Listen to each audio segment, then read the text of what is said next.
जनतेच्या न्याय हक्कासाठी प्रजासत्ताक न्यूज सदैव आपल्यासोबत.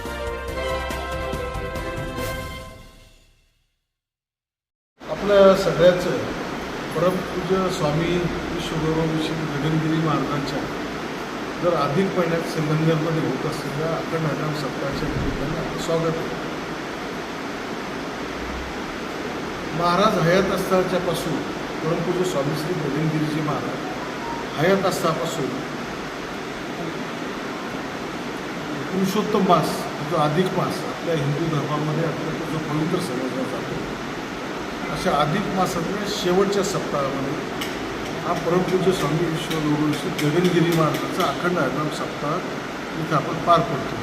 काय दिसत नाही संगमनेरमध्ये आपण साजरा करतो सगळे.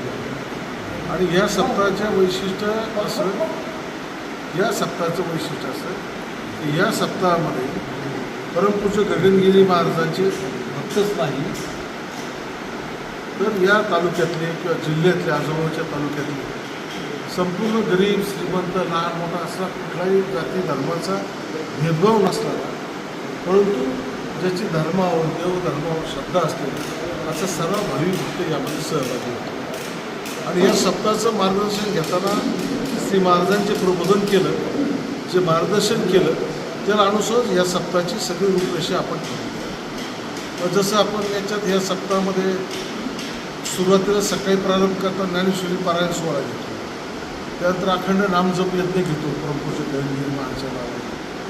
अखंड 8 दिवस यज्ञविधी होम हवन इथं चालतो आणि अखंड अन्नदानाचाही यज्ञ या ठिकाणी चालतो. हे सगळं देवकार्य चालू असताना, कीर्तन सोहळे चालू असताना श्री महाराजांनी त्यावेळी सांगितलं होतं की कृषी क्षेत्रातला हा आपला कृषी व्यवस्थेवर आधारित पायाभूत असलेला आपला सगळा समाज मॅक्झिमम जो कोणी या समाजात मोठा झाला आहे भारतवर्षामध्ये, ही कृषीप्रधान संस्कृती इथं आहे आणि इथं मोठा झालेला प्रत्येकजण हा शेतीशी निगडीत आहे किंवा शेतीची संदर्भात विषय खूप मोठा झाला आहे. त्याला कुणी आपत नाही. उद्योगपती असो, व्यापारी असो, कुठलाही उद्यमशील व्यक्ती असो, हे सगळे शेतीवर आधारित त्याच्यावर मोठे आहेत. त्याला आबासाहेब थोरात आपवत नाही, दिलीप शिंदे आपवत नाही आणि कुणी इथं उपस्थित कोणीही आपवत नाही. म्हणून कृषी क्षेत्राशी संदर्भात जे जास्तीत जास्त ज्ञान तुम्हाला शेतकरी समाजाला देता येईल ते देण्याचा प्रयत्न करा. आणि त्या संदर्भात तुम्ही जे शास्त्रज्ञ असतील, शेती क्षेत्रातले शास्त्रज्ञ, हे सुद्धा एक संतच त्यांनी म्हणले, त्यांनाही संतांची उपमा दिली, तर ते नवनवीन शोध लावतात. आणि एकेकाळी भूकबळी होणाऱ्या भारत देशामध्ये या शास्त्रज्ञाच्या संशोधनामुळे आज भारत अन्नधान्यामध्ये स्वयंपूर्ण झाला नाही तर निर्यात करायला लागला. आणि म्हणून अशा संतांच्या शास्त्रज्ञाची व्याख्या त्याच्यात ठेवा की तुमच्या शेतकऱ्याला जगाबरोबर आपल्याला चालण्याची प्रेरणा मिळेल आणि जगाबरोबर चालण्याचं ज्ञान मिळेल, अशा पद्धतीचा उपदेश मार्गदर्शन केला. त्याला अनुसरून आपल्या पहिल्या सप्ताहापासून आपण तर त्या शास्त्रज्ञांचे आपण प्रवचन ठेवायचं मध्ये एकूण याच्यात तर आपण थोडं आत्ताही विस्कळीतपणा असल्यामुळे झालं हे झाल्यामुळं समन्वयाचा ते राहिलं. पण मग कृषी क्षेत्रात काय काय आधुनिक तंत्रज्ञान चाललं ते आत्मसात करण्यासाठी इथं खूप मोठं भव्य असं कृषी प्रदर्शन आपण ठेवलं. आजच जवळपास आजपर्यंत म्हणजे काल संध्याकाळपर्यंत जवळपास 175 कंपन्यांनी संपर्क केला आपल्याशी आणि 175 कंपन्यांच्या सहकार्य कृषी क्षेत्रातल्या आपण इथं शेतकऱ्यांना अत्याधुनिक ज्ञान मिळावं असं कृषी प्रदर्शन या ठिकाणी ठेवलं. आणि ह्या सगळ्याचा विलाप करून तुमची भूमी सुजलाम सुफलाम व्हावी, इथं पुण्यकर्म भरपूर वाढावं. जसं व्यक्ती मी घरात पूजा केली तर माझ्या कुटुंबाचं माझ्या पुण्य वाढतं, पण अखंड नामजप यज्ञ जिथं होतो, अखंड हरिनामाचा गजर तिथं चालतो, साधू संतांचे भजनं दर्शन कीर्तन जिथं होतात. म्हणून महाराष्ट्रातले भारतातले अनेक साधू संत या ठिकाणी तपस्वी दर्शन देण्यासाठी आणि ह्या भूमीला पावन करण्यासाठी या ठिकाणी येणार आहे. म्हणून त्याच्याबरोबर हे सामुदायिक पुण्य कसं वाढायचं तर आपण जे अखंड हरिनामाचा गजर चालतो, जागर चालतो, ज्ञानेश्वरी पारायण चालतो, नामजप यज्ञ चालतो, कीर्तन चालतो, पांडुरंगाची विठ्ठलाची मूर्ती आपण इथं बसवतो, तिच्यावर अहोरात्र जागर चालतो. आणि ह्या सगळ्या जागरामुळे एक ह्या याच्यात सामुदायिक पुण्य निर्माण होण्याचं काम होतं. आणि हे सामुदायिक पुण्य सध्या निर्माण होणं अत्यंत गरजेचं आहे असं महाराजांची धारणा होती. तर त्यावेळेस ते व्हायचे का पुढचा काळ खूप कठीण आहे, पर्यावरणाचा कोणाला अंदाज येणार नाही, काय हवामान बदल कोणाला येणार नाही, निसर्गाचा समतोल बिघडत चालला काय अशी परिस्थिती निर्माण झाली. आणि म्हणून ह्या सगळ्याला उत्तर म्हणून असं सामुदायिक पुण्य आपण निर्माण करण्याचं काम करू. आणि त्या कामाचा श्रीफळ ह्यावेळेस या अखंड हरिनाम 8व्या अखंड हरिनाम सप्ताहाचं श्रीफळ गुंजावळीच्या ग्रामस्थांनी घेतलं. गुंजावळीचे महाराजांचे परमभक्त थोरात कुटुंब, थोरात परिवार, गुंजाळ परिवार, इथं अनेक ह्या गावचे ग्रामस्थ हे सर्व धार्मिक क्षेत्रात तिथं कार्यरत असतात महाराजांच्याकडे. आणि मग त्यांनी या सप्ताहाचा श्रीफळ यावेळेस घेतला. आणि मग गुंजावडी गावाला आपण त्या सप्ताहाची 8 जून ते 16 जून 15 जून अशी सुरुवात राहणार आहे. 15 जूनला पुरुषोत्तम मासाचा म्हणजे अधिक मासाची समाप्ती म्हणजे अमावस्या. त्या अमावस्याला काल्याच्या कीर्तनाने इथं त्याची सांगता होईल. आणि त्या कार्यासाठी सर्व समाजाने ही पुण्य लुटण्यासाठी यावं. आणि इथं संकल्प आमचा कसा असतो तर हे सगळं करायचं, पण सेवेतून जेवढं जास्त होईल तेवढं सेवा जास्त झाली पाहिजे. आणि म्हणून जास्तीत जास्त आम्ही ज्यांची महाराजांवर श्रद्धा आहे, जे महाराजांना मानतात, कुठलाही व्यापारी दृष्टिकोन किंवा धंदेपणा न ठेवता त्या सर्वांना इथं सेवेची आपण संधी देतो. ते काम आमचे संजय महाराज देशमुख पहिल्यापासून सेवेतून करतात. सगळ्या आश्रमांची सेवाही त्यांच्याकडून घडते. बापूसाहेब जुने संभाजीराव राजे थोरात प्रामुख्याने आठवते तर त्यांच्यामुळे ह्या गावात कमी 3-4 वेळा महाराजांचं आगमन झालं. आपल्या महादेवाच्या मंदिरात सुद्धा महाराज या ठिकाणी येऊन गेले. महाराजांचं भूमीचरणस्पर्श या भूमीला झालेला आहे. आणि त्याच भूमीत आपण हे कार्य करावं अशा संकल्पनेतून गुंजावडीला हजर श्रीफळ यावेळेचा दिला. ते चांगलं सांघिकपणे, एकत्रितपणे आणि उत्साहात आपण तिथं पार पडू. याचा संकल्प असतो की सगळ्यांनी सांघिक भावनेने एकत्र यायचं. आपल्या घरून भाकरी घेऊन यायच्या, आमटीचं सामान आणायचं, शिधा आणायचा, नसतं त्याची वर्गण द्यायची आणि इथं आपण आमटी बनवायची. आणि तो गोपाळकाला सगळ्या तालुक्याच्या प्रत्येक गावातून भूमीतून तो आला पाहिजे. किती पुण्य आहे खरी. कारण मी इथं भाकरी किती थापा 100 बाया लावल्या ते वाटला तर तो त्या सप्त्याचं सार त्याच्यात होत नाही. सप्त्याचं सार दर गावागावातून येणाऱ्या शिध्यावर असतं असं आपण मानतो. गंगागिरी महाराजांनी ही संकल्पना 200 वर्षापूर्वी जोडली होती आणि ती अत्यंत चांगली संकल्पना होती. नंतर नारायणगिरी महाराजांनी ती परंपरा अखंड चालवली. पुढं रामगिरी महाराज आले आणि 200 वर्ष त्यांच्या सप्ताहाचा इतिहास आहे. आपला आत्ताशी 20-22 वर्ष झाले, परंतु इतक्या मोठ्या प्रमाणात भव्यतेने का हा सप्ताह पाहायला अनेक ठिकाणचे सप्ताह करणारे येतात. उदाहरणार्थ बेटावरचे लोक आले होते, मग त्यांनी आपली कृषी परिषद संकल्पना घेतली. त्यांनी कृषी परिषद नारायणगिरी महाराजचे सप्ताह सुरू केलं. असं नाविन्य देण्याचा आपला प्रयत्न असतो.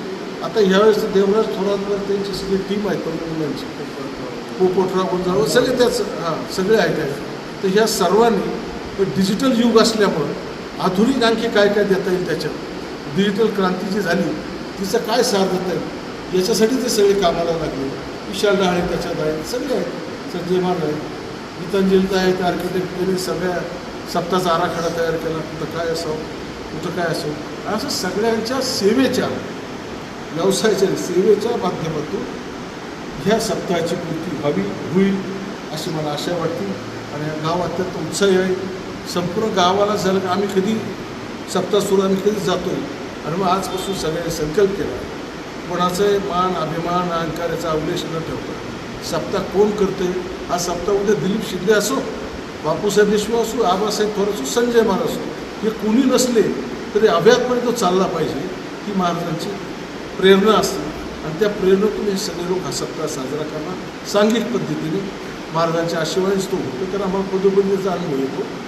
तर एवढी मोठी जागा मिळणं, गुंजाळ परिवाराने एवढा त्याग करणं, कैलासवासी जयवंतराव गुंजाळ पाटलांची इच्छा होती, बाळासाहेब पटेल आहेत त्यांची इच्छा होती. म्हणून त्यांचे जे सुपुत्र आहेत म्हणजे त्यांचे नातू हेमंतजी राजे पवार, राजेंद्र पाटील गुंजाळ, उदयसिंह बाळासाहेब गुंजाळ या सर्वांच्या सहकार्याने हा सप्ताह गुंजाळवाडी आणि गुंजावडीच्या परिसरातील सगळ्या समाजाच्या सहकार्याने हा सप्ताह इथं पार पडत आहे. आणि या सगळ्यांच्या सहकार्याने याची चांगली यशस्वी उच्चांकी सप्ताह होईल. संगमनेरच्या शेजारी आहे हे गाव गुंजावडी, शेजारी राजापूर, कासारवाडी, इकडं बेल्लाड आहे, हे सगळं गुलेवाडी आणि संगमनेर या सगळ्यांच्या मांडीवर हा सप्ताह आला आहे. तर या सप्ताहाला खूप भरभरून प्रतिसाद मिळावा, सर्वांनी द्यावा सेवेच्या रूपातून असं सगळ्यांना या निमित्ताने आवाहन करतो.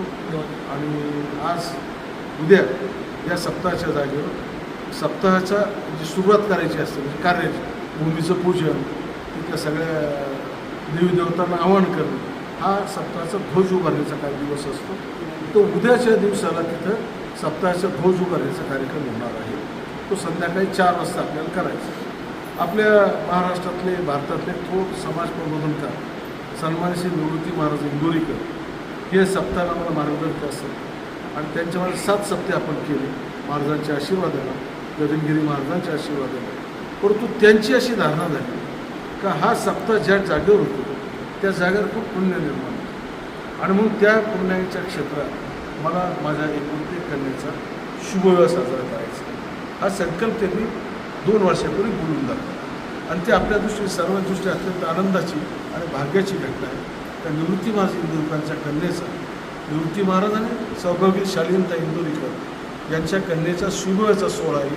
उद्याच ध्वजारोहण झाला तर त्या ठिकाणी संपन्न होणार आहे आणि एक यशस्वी या सप्ताहाची मुहूर्तवेळ आपण उद्यापासून होणार. खऱ्या अर्थात सगळ्या गावाने या संकल्पाला सगळं गाव कुठलाही अभिनिवेश न ठेवता सर्वजण मोठ्या मनाने मोठ्या अंतःकरणाने या सप्ताहात सहभागी होणार आहेत आणि त्यांच्या सगळ्यांच्या गावकऱ्यांच्या पंचक्रोशीतील ग्रामस्थांच्या आणि परमपूज्य स्वामी गगनगिरी महाराजांच्या भक्त परिवाराच्या सहकार्याने परमपूज्य स्वामी गगनगिरी महाराजांच्या आशीर्वादाने हा सप्ताह अत्यंत उच्चांकी यशस्वी पार पडावा यासाठी तुमचं सर्वांचं सहकार्य लागणार आहे. त्या सर्व भाविक भक्तांनी याच्यात भाग घ्यावा आणि सेवेच्या माध्यमातून याला चांगलं मूर्त स्वरूप द्यावं असं सर्वांना त्यांना आवाहन करतो. आपण सगळे आलात आपण पुन्हा एकदा स्वागत करतो, धन्यवाद मानतो आणि सत्याची थोडक्यात जी संकल्पना मांडली ती आपण समाजापर्यंत पोहोचवावी ती आपण पोहोचवतात असं आशावाद या ठिकाणी प्रकट करतो आणि माझ्या या सप्ताहाच्या संदर्भातले 2 शब्द थांबवतो. जय हिंद. आपल्या परिसरातील ताज्या घडामोडी पाहण्यासाठी आजच प्रजासत्ताक न्यूज 24ला सबस्क्राईब करा आणि 10 अपडेट तसेच लाईक अँड शेअर करायला विसरू नका. प्रजासत्ताक न्यूज सदैव आपल्यासोबत.